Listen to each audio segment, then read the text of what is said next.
dual-tone interiors, 15 smart utility spaces, and a large boot space, all there to expand your life. Welcome to Easy Space.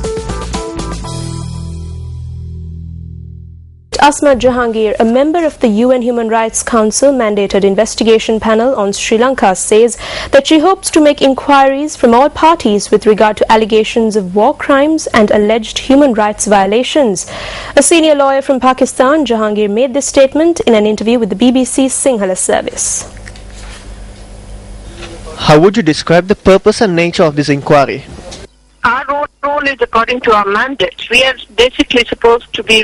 Primarily, there is the recommendation made via the High Commissioner to ensure the independence of the inquiry. This inquiry will be conducted into all parties that violated human rights impartially and fairly. The Sri Lankan government has rejected cooperation with this inquiry.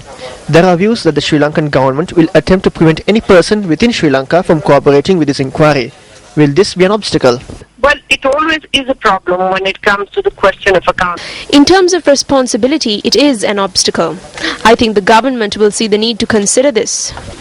What if the Sri Lankan government does not grant you a visa or prevents persons willing to give information from acting with the investigation team? How will you speak with people in Sri Lanka? Let me just put it to you in this way, that there have been international inquiries. I can tell you this. There have been prior international investigations which have been conducted without the cooperation of the government of that country. The inquiries were not halted as a result of the lack of cooperation. I believe that it will be very difficult for any government to stop people from talking about this. If the government attempts to prevent people from giving information, that would only serve to make the government's position worse. Are you saying that you believe that you will be able to continue with the inquiry if the Sri Lankan government denies you a visa? Because this is not the first UN inquiry. I believe that. This is not the first UN investigation that I am participating in that has not had the cooperation of a government. In the end, when we receive a credible report, it will be considered an acceptable, independent report. But the Sri Lankan parliament has decided not to cooperate with this inquiry. Do you still hope to speak to them about this? I think that we have to meet together in August and decide that.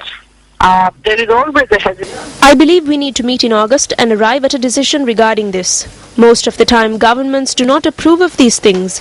In the end, instead of looking at the reasons for holding this inquiry, they will look at the cruelty of these incidents.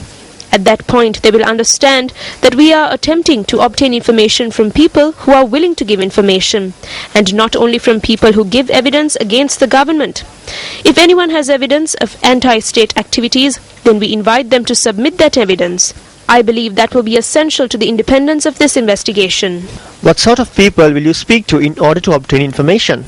We always talk to victims. That is absolutely essential. We will definitely speak to the victim of the crime. That is definite. At the same time, we need to speak to the persons who had decision-making powers during the time crimes were committed in order to obtain their views. Certain persons may not come forward to speak about this. There are also people who come forward anonymously without divulging their names. It is our responsibility to safeguard their anonymity. We will speak to the fighters. If we do go to Sri Lanka, we will speak with the police. If not, then we will have to obtain information from parties such as non-government organizations, the media, and civil society. You have a very short time frame in which to complete your preliminary report. Sometimes we have done that. Yes, we must submit a report to the Human Rights Council in March next year.